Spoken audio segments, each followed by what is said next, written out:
Et devant un malade, ou bien devant votre malade qui présente une tension artérielle imprenable, quel est, ou bien quel serait-il votre réflexe? Alors, avant de répondre à cette question, il faut tout d'abord préciser une chose, la différence entre le réflexe et la conduite à tenir. Alors, le réflexe est une chose, la conduite à tenir est une chose. Le réflexe, il est arrivé comme ça, sans même pas réfléchir. D'accord? Par contre, la conduite à tenir, c'est toute une conduite à tenir. C'est-à-dire, il faut réfléchir. Le terrain, il faut adapter certains médicaments, il faut voir le bilan, il faut voir les autres examens complémentaires, avant tout ça, l'examen clinique et l'interrogatoire. Par contre, le réflexe, il arrive comme ça, sans même pas réfléchir. Comment ça? Je vais vous donner un petit exemple. Alors, vous avez un malade qui est arrivé en détresse respiratoire. Il est polypnéique à distance. À distance, tu vois votre malade, il est polypnéique. Bien sûr, tu vas pas trop réfléchir. Il faut mettre le malade dans une position demi-assise et lui mettre sous oxygène.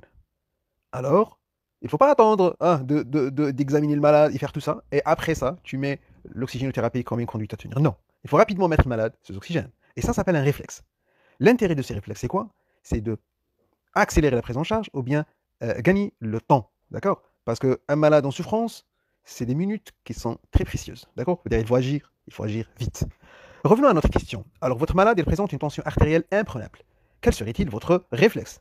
En réalité, ce n'est pas un seul réflexe, ce sont plusieurs réflexes. Alors, tout d'abord, il faut remesurer la tension de votre malade. Pas votre tension artérielle, non. Remesurer la tension ou bien la pression artérielle de votre malade. Peut-être vous n'avez pas respecté les règles hein, pour une bonne mesure. Il faut bien positionner le brassard. Il faut utiliser bien sûr un brassard qui fonctionne correctement, qui n'est pas défectueux. Il faut bien sûr utiliser aussi un stéthoscope qui n'est pas défectué, qui peut perçu le pouls, d'accord, et remesurer la pression artérielle. Oui, effectivement, la deuxième mesure, hein, elle confirme que la tension artérielle elle est imprenable. Alors, qu'est-ce que je dois faire? Je bascule vers l'autre membre supérieur, bien sûr. Je mesure la tension artérielle sur l'autre membre. Si la tension artérielle elle est aussi imprenable, alors c'est vrai, maintenant, c'est une tension artérielle imprenable. Tout ça, après tout ça, tout ça, après que vous avez déjà vérifié votre matériel, veut dire le tensiomètre, il fonctionne correctement, d'accord? Et essayez en général d'utiliser les brassards manuels. Les brassards électriques, des fois, ils fonctionnent pas correctement. Je ne dis pas qu'ils fonctionnent mal, tout le temps ils fonctionnent mal, non. Je dis que de temps en temps, ils ne fonctionnent pas correctement. Par contre, le tensiomètre manuel, tu peux même apprécier le pouls, pas comme le tensiomètre électrique, d'accord? Alors, ça, c'est le deuxième réflexe, c'est de basculer vers l'autre membre. Le troisième réflexe, c'est quoi? Le troisième réflexe, c'est de faire ce qu'on appelle le lever de jambes. Levez le malade, hein, levez les jambes de votre malade. Levez les deux membres inférieurs de votre malade. Ça sert à quoi? Ça sert à ce qu'on appelle à une épreuve de remplissage. C'est-à-dire, au lieu de remplir votre malade avec du sérum salé, hein, avant de mettre une voie périphérique et tout ça, enlevez les deux membres du votre malade. Et en même temps, bien sûr, gardez les deux membres inférieurs surélevés, d'accord? Pour gagner du volume qui se trouve, le volume du sang qui se trouve dans les deux membres inférieurs, bien sûr, il descend et arrive au niveau, bien sûr, au niveau du tronc, d'accord? Et il y aura ce qu'on appelle une redistribution du sang, d'accord? Ou bien du volume. Très bien. Alors, après que vous avez mis le malade en position, sur cette position, n'oubliez pas, bien sûr, de mettre une voie périphérique hein, rapidement, bien sûr, une voie veineuse périphérique de gros calibre. Ça ne nécessite pas une réflexion, hein, d'accord? Deux voies veineuses périphériques de gros calibre, verte, rose, voire plus, ou bien rose, verte, voire plus. Et attention, ne commencez pas le remplissage, d'accord? Avant de poser certaines questions, ce qu'on appelle aux patients, et ça, ce qu'on appelle l'interrogatoire, et avant de faire ce qu'on appelle l'examen clinique et avant de faire ce qu'on appelle certains examens complémentaires. D'accord? C'est très important ça. Il ne faut pas rapidement remplir le malade. D'accord? Peut-être le malade, il fait un choc cardiogénique. Si vous remplissez le malade, si vous remplissez le malade, il y aura quoi? Il y aura une surcharge, un OAP. D'accord? Alors, tout d'abord, revenez un petit peu en arrière.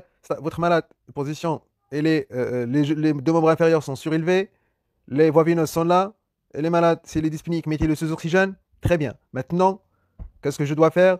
Je vais faire l'interrogatoire. D'après l'interrogatoire, d'après l'examen clinique, et faire un ECG, c'est très important ça. Il faut faire un ECG rapidement. Pourquoi on fait un ECG? On fait un ECG à la recherche d'une anomalie cardiaque qui peut expliquer l'état de choc, d'accord? Parce que quand on dit tension artérielle imprenable, ça veut dire un état de choc, d'accord? Alors, commencez, ou bien faites un ECG rapidement à la recherche d'une cause cardiaque, infarctus du myocarde, épanchement cardiaque de grande abondance ou bien tamponnade, d'autres, hein, embolie pulmonaire massive, sachant que certains signes électriques ne sont pas vraiment visibles dans cette situation. Par contre, à l'aide d'un ECG, tu peux, hein, éliminer plusieurs pathologies cardiaques. Et avant de ça, c'est l'interrogatoire. Si votre malade, bien sûr, il a saigné, si bien sûr qu'il a besoin, d'un volume, d'accord? Si votre malade, il a fait une diarrhée et vomissement pendant plusieurs jours, ça veut dire qu'il est déshydraté, alors il nécessite un volume. Si votre malade, il est cardiopathe, d'accord? Ou bien il a présenté une douleur thoracique, hop, ça veut dire ça peut être un infarctus du myocarde, je dois faire rapidement un ECG. Si votre malade, il est connu, ou là, il présente une thrombose veineuse profonde, une grosse jambe, veut dire il y a un risque d'embolie pulmonaire, hein, suite à migration d'une thrombose veineuse profonde, d'accord? Et selon ça, tu ne vas pas remplir votre malade. Et c'est encore une fois, si votre malade il est allergique, il a pris un médicament, il fait ce qu'on appelle l'état de choc anaphylactique, alors il nécessite du remplissage, il nécessite de certaines drogues. C'est l'interrogatoire en premier, l'examen clinique qu'on doit le compléter, d'accord, à la recherche de foyer de saignement, à la recherche, bien sûr, des signes cliniques d'une réaction anaphylactique, à la recherche des signes de déshydratation, à la recherche des signes d'infarctus de myocarde, à la recherche des signes de pneumothorax, à la recherche des signes de... Il faut faire un examen clinique complet, d'accord? Et si j'aurais certaines orientations initiales, mon malade, il a une douleur thoracique, j'ai fait un ECG, je trouve un infarctus de myocarde important, avec un état de choc, je dois acheminer rapidement mon malade à la salle de cathé, d'accord, pour faire une angioplastie en urgence. Il n'y a pas lieu de remplissage, mes amis, d'accord, dans cette situation. Si vous remplissez votre malade, il va faire un OAP, il va mourir, d'accord. Par contre, si mon malade, il a fait c'est mon malade, j'ai une grande suspicion qu'il a une embolie pulmonaire, je dois faire une côte sonde, pas une échographie, pas un échographe, une côte sonde au niveau cardiaque, je veux dire une échographie cardiaque de débrayage rapidement, pour voir les cavités droites, s'ils sont dilatées avec certains tableaux cliniques qui évoquent l'embolie pulmonaire, je dois rapidement thromboliser mon malade, d'accord? Je peux mettre le remplissage, mais il doit être très prudent, d'accord? Et de l'autre côté, si mon malade, il fait pour le malade qui a fait un EDM, je peux le mettre sous Dopitex, d'accord, en attendant de l'acheminer vers la salle de cathé. C'est mon malade, il est clairement déshydraté suite à des jours et des jours de diarrhée et de vomissement. C'est clairement que je dois commencer un remplissage, d'accord? Et si mon malade, il présente un saignement, et l'épaule-trompe. Et l'épaule-trompe, il a fait un état de choc. C'est clair et net qu'il fait une hémorragie, alors je dois faire le remplissage en urgence avec la transfusion sanguine et tout ce qu'il faut, d'accord? Alors, les réflexes, comme j'ai dit, est une chose, sont une entité à part par rapport à la prise en charge, d'accord? Bon, pour l'état de choc, c'est tout un cours, hein, d'accord? Mais sachez-vous une chose, que une tension artérielle imprenable, ça ne veut pas dire directement un remplissage vasculaire. J'espère que c'est clair. Merci, mes amis.